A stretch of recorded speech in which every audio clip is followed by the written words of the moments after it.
ქვეყნის მასშტაბით ხმის მიცემის პროცესის მონიტორინგს განაგრძობენ არასამთავრობო ორგანიზაციები, შედეგებს კი ყოველ ნახევარ-საათში დედაქალაქში განთავსებულ მედია ცენტრში აქვეყნებენ რა დარღვევები ფიქსირდება საარჩევნო უბნებზე და რა შეფასებებს აკეთებენ არასამთავრობოები. დეტალებით ჩვენი კორესპონდენტი ქეთი ხიდიშვილი გვერდება. ქეთი, როგორია ახალი ინფორმაცია ამ დროისათვის?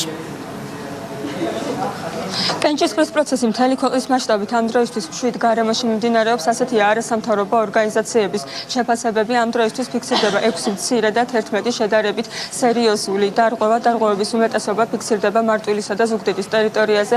როგორც იცით, ზუგდიდის ნომერ 32 საარჩევნო უბანში ჩაიშალა ხმის მიცემის პროცესი, რადგან საარჩევნო უბანში შეიჭრნენ დაკარგული აბულაძის ოჯახის წევრები. გარდა ამისა, გარკვეული პრობლემები დაფიქსირდა მარტვილის მე-20 საარჩევნო უბანზე, სადაც მარკირების პროცედურის გარეშე მიმდინარეობდა ხმის მიცემის პროცედურა. რამდენიმე საარჩევნო უბანზე ასევე დაფიქსირდა აგიტაციის შემთხვევები, რაც კენჭისყრის დღეს სასტიკად აკრძალულია. დარღვევების მიუხედავად არასამთავრობო ორგანიზაციები კენჭისყრის პროცესს დადებითად აფასებენ და მიაჩნიათ, რომ თვითმმართველობის არჩევნებზე დაფიქსირდა ნაკლები დარღვევები, ვიდრე ეს იყო 2013 წლის საპრეზიდენტო არჩევნებზე. დაფიქსირდა უბანზე აგიტაციის ერთი შემთხვევა, როდესაც ლანჩხუთის 24 საარჩევნო უბანზე იმყოფებოდა ამორჩეველი 41 ნომრიანი მაისურით.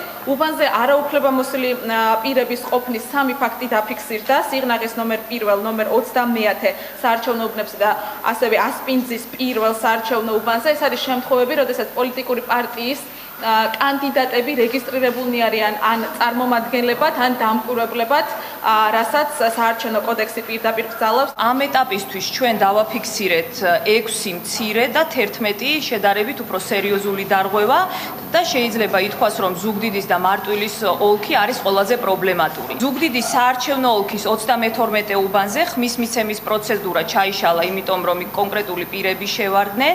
მარტვილის საარჩევნო ოლქის მე-20 უბანზე ხანგრძლივი დროის განმავლობაში მარკირების პროცედურების დარღვევით მიმდინარეობდა კენჭისყრის პროცესი.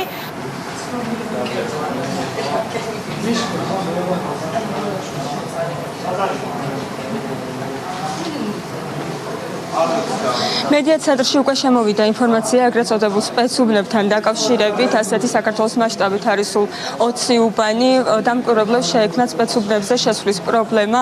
გარდა ამისა, გარკვეული პრობლემები დაფიქსირდა სიებშიც, მაგალითად სასჯელო აღსრულების სპეცუბანში სიაში შეყვანილი იყო 2 ყოფილი პატიმარი. გარდა ამისა, გარკვეული პრობლემები დაფიქსირდა ეთნიკური უმცირესობებით დასახლებულ ტერიტორიებზე, საარჩევნო უბნებში შეიქმნა კომუნიკაციის პრობლემები.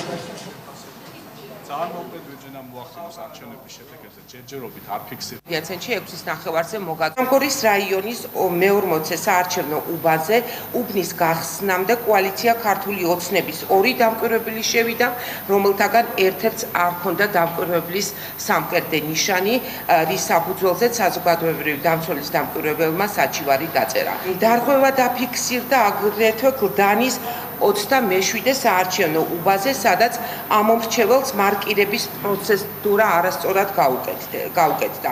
დარღვევა დაფიქსირდა გორის რაიონის სოფელ დიცის 38 საარჩევნო უბანზე, სადაც ამომრჩეველი პირადობის მოწმების გარეშე შევიდა საარჩევნო უბანში და რეგისტრატორის მხრიდან მოხდა მისი სიაში გატარება.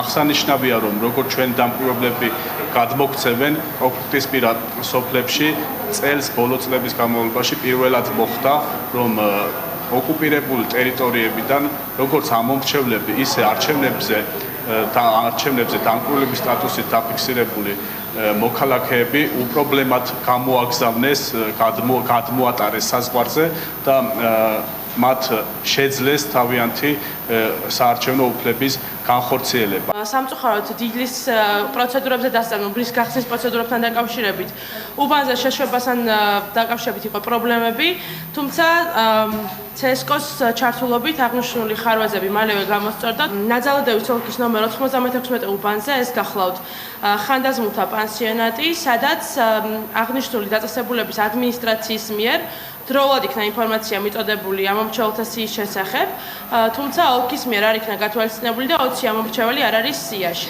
მედია ცენტრი საგანგებო რეჟიმში განაგრძობს მუშაობას, აქ ყოველ ნახევარ საათში ერთხელ არასამთავრობო ორგანიზაციები საკუთარი მონიტორინგის შედეგებს წარმოადგენენ. ბოლო ბრიფინგი დაგეგმილია 10 საათზე, სადაც არასამთავრობო ორგანიზაციების წარმომადგენლები უკვე შემაჯამებელ განცხადებებს გააკეთებენ. ქეთი ველით ჩვენგან უახლეს ინფორმაციას პირდაპირ ეთერში ქეთი ხიდიშელი საუბრობდა.